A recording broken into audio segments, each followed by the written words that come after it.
Hi, my name is Lily and welcome back to my channel. In this video, I'm going to be picking books for each of the Squid Game characters.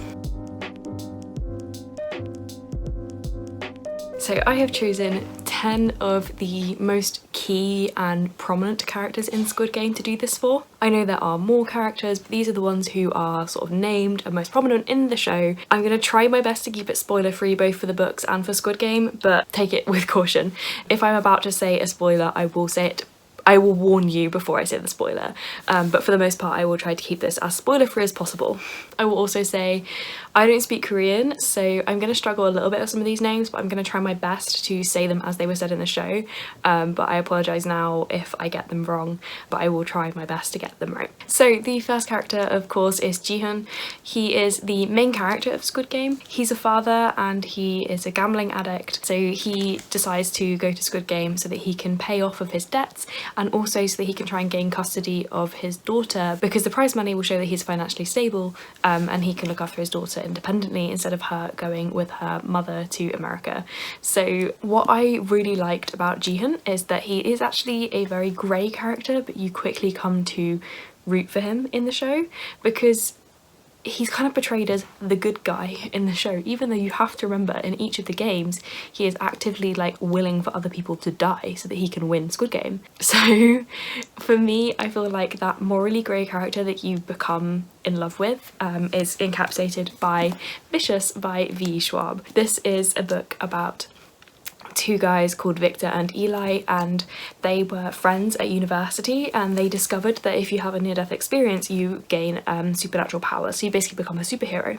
So they try to have near-death experiences to gain these superpowers, and I'm going to try and remember which way around it is.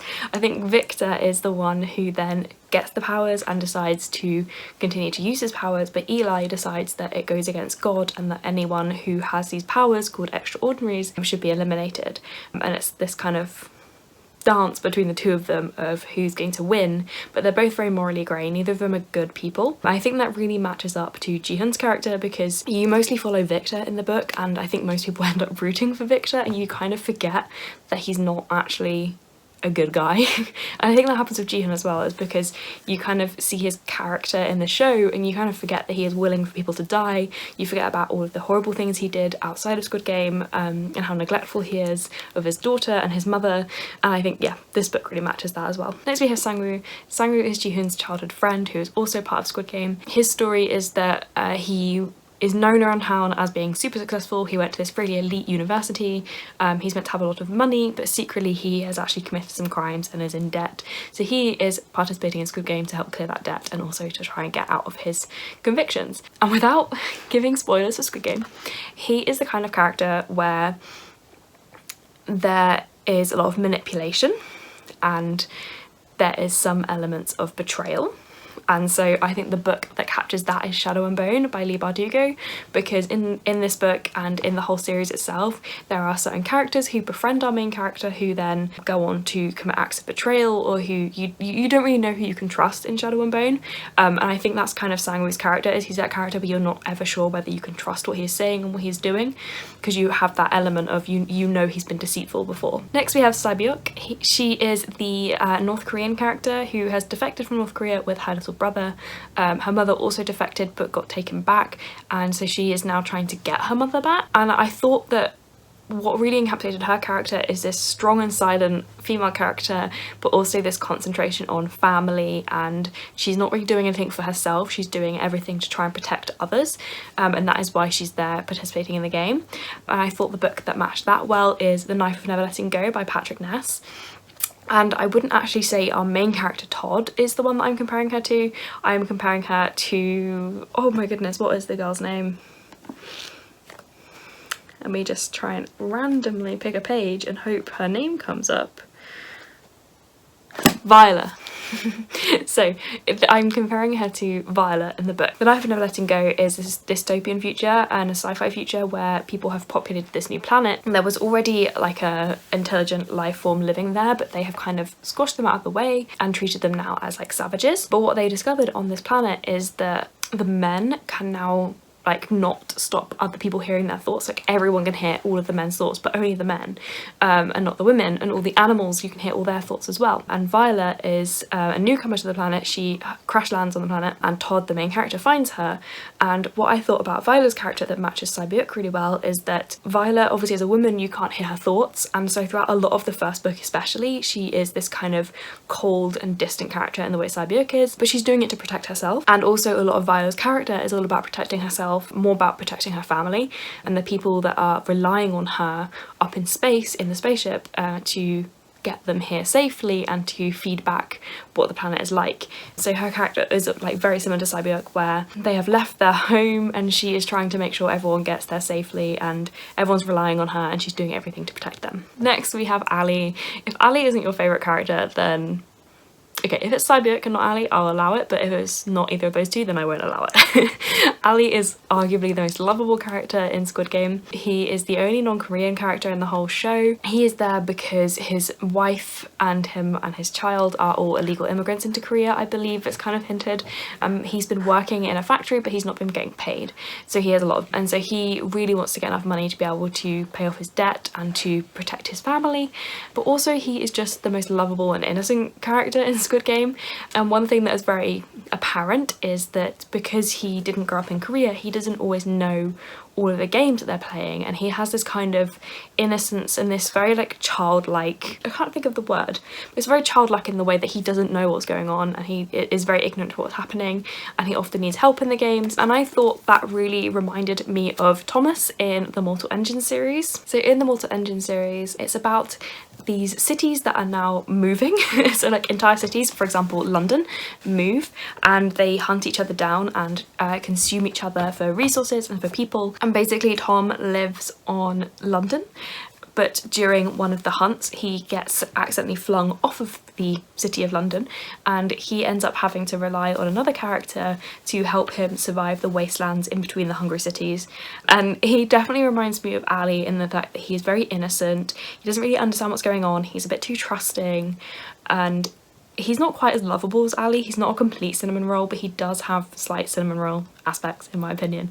So they're very similar main characters, and yeah, that's kind of what I think about when I think of Ali, is that like needing the help of others and being too trusting, and Tom is definitely like that in Mortal Engines. So next we have Player 1, also known as Il-nam. If you haven't seen Squid Game yet, I'd recommend skipping until I'm holding up the next book for the next character, because my explanation for Il-nam's book will slightly, I won't give explicit spoilers, but it's like vibe spoilers.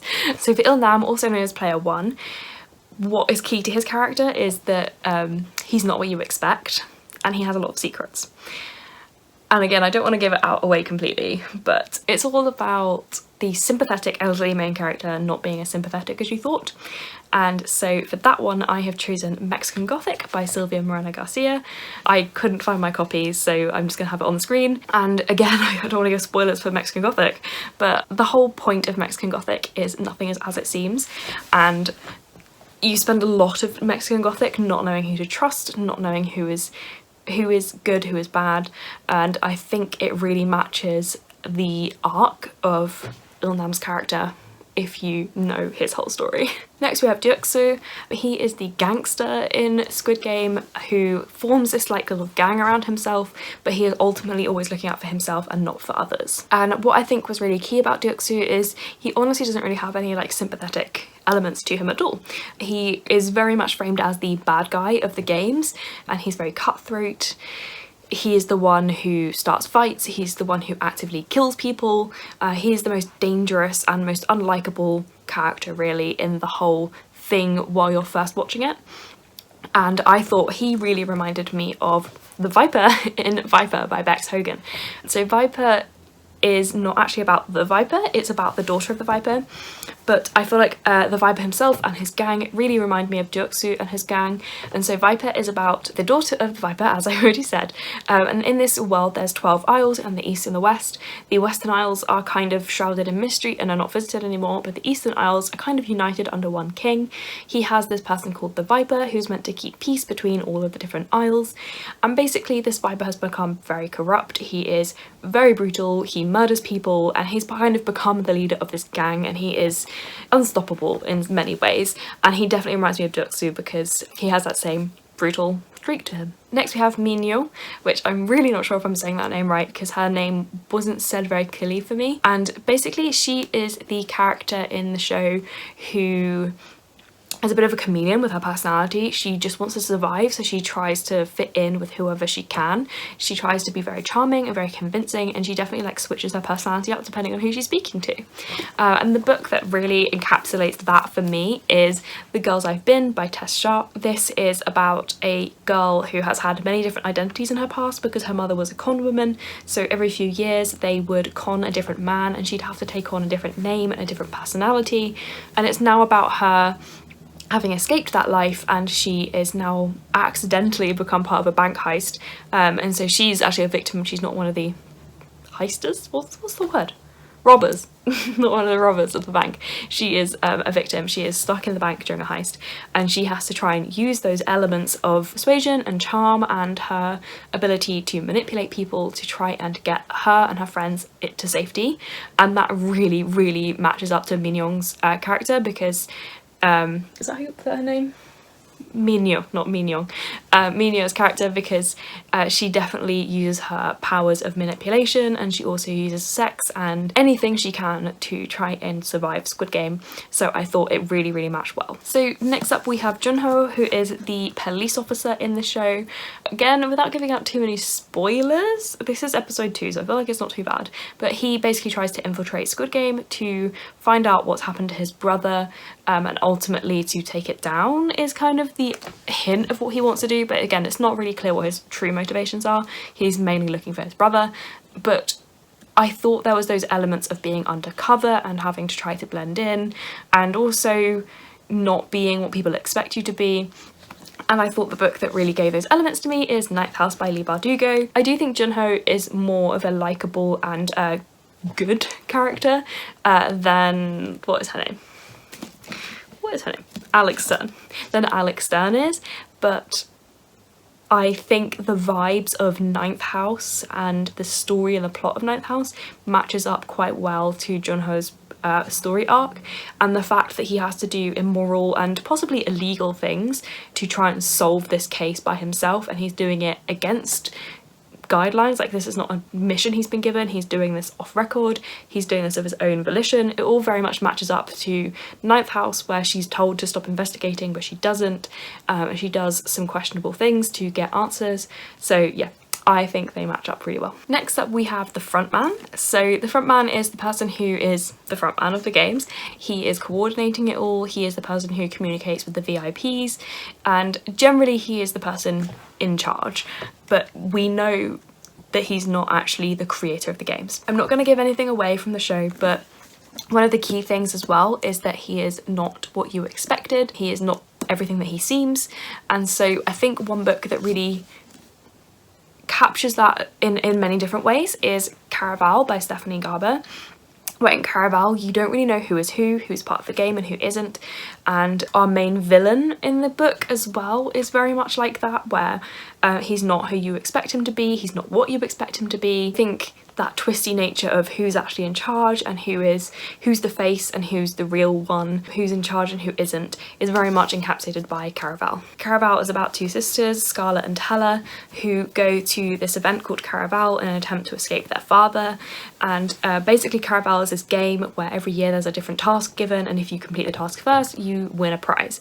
which sounds very basic, but this year's Caraval, Tella has been kidnapped by Legend, who is the creator of Caraval, and all of the game players have to try and find Tella, and if you find her you get one impossible wish. And so Scarlett needs to find Tella because there has been things in the past where people participating in the games have died. She doesn't want Tella to die, and it's very twisty and it's very magical, and it's set in this world where, you know, you exchange days of your life for dresses, things like that. It's very, nothing is as you expect it, nothing is as it seems, and I think that really captures the frontman. And also I kind of felt like the design of the frontman's office and his areas, they all just kind of felt kind of dark Caraval to me. And finally we have Ji Young, who is the character who pairs up with Sabyuk in one of the games, and what I really picked up on her is the fact that she has a very tragic backstory. There's a lot of trauma in her past, but also strong sapphic vibes. Like, I feel like a lot of people watching it wanted Ji-young and Sae-byuk to end up together. I think that mixture of like girls with a lot of trauma in their past who you want to come together to do the right thing and to like win and to do better is really encapsulated by Girls of Paper and Fire by Natasha Nyang. And I'm trying to remember how to explain this one. So this book is about this fantasy world where there's demons, half demons, and then humans, and humans are the lowest caste of all of those castes. And it's about Lei, who is a full human, so she is paper caste, which is the lowest caste. But every year 8 girls are chosen to be the paper girls for the Demon King due to their beauty, and it's also the most like demeaning role as well because they quite literally are his slaves in every way. And so her mother one day was taken by the royal guards and they've never heard from her since. Many years later they then come for Lei because they've heard rumour of her beautiful golden eyes. Lei has to go and be a part of this paper girls group and learn how to please the Demon King, and she is there and she falls in love with one of the other paper girls. And it's about these paper girls falling in love when they shouldn't, when really their lives are at stake and they really shouldn't be doing this, but also about the girls fighting back and being more powerful than people expect them to be and forming a resistance basically. And so I feel like that really matches what people read into Ji-young's character, because she's not in it for very long. We don't see her for very much of the show, but what people read into her character very much matches it up with the Girls of Paper and Fire and its vibes. So those are the 10 characters I chose to do this for. If you want to see any more characters on Squid Game, let me know in the comments below and I can try and do a sequel video. And also if you want me to do this for any other shows that you've been loving lately or films, let me know. Like, I do enjoy doing these videos because they really make me think. It took me quite a while to match up these books, and there are even still some characters where there were a couple of different books I could have chosen for different reasons and I didn't.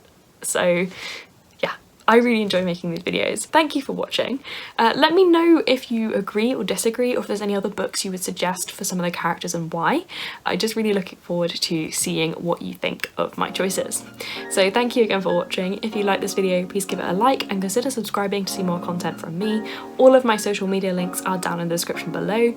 If you want to leave me a comment to let me know you're here, leave me a squid or the closest emoji you can find in the comments below. Thank you again for watching. Bye.